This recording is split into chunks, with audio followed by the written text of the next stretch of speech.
A Russian attack on a residential area in the town of Pidorodne in the Dnipropetrovsk Oblast injured 20 people, including 5 children, Governor Serhiy Lysak reported on June 3rd.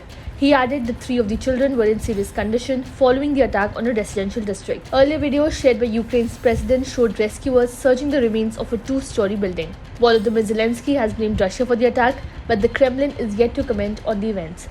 Mr. Zelensky described the blast in Dnipro as a deliberate Russian strike, although Russia has previously denied targeting civilians during its invasion of the neighboring country.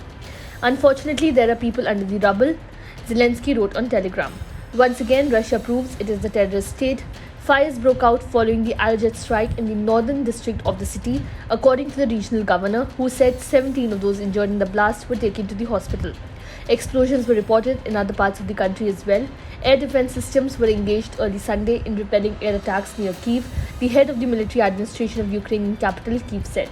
All missiles targeting the city were shot down, Serhiy Popko wrote on the Telegram messaging channel.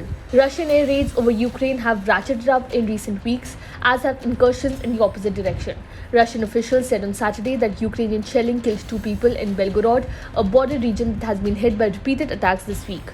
The latest deaths bring the overall toll in Belgorod border villages to 7 this week. Kyiv has for months said it is preparing for a major counter-offensive against Moscow's occupation forces as it looks to reclaim territory lost since Russia invaded in February 2022. In other developments, a close aide of President Zelensky has said that his country is not yet ready to begin its long-promised counter-offensive against occupying Russian soldiers.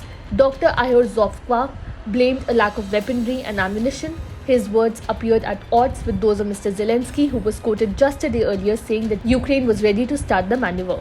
But inconsistent comments from Ukrainian officials may be a deliberate effort to confuse Moscow.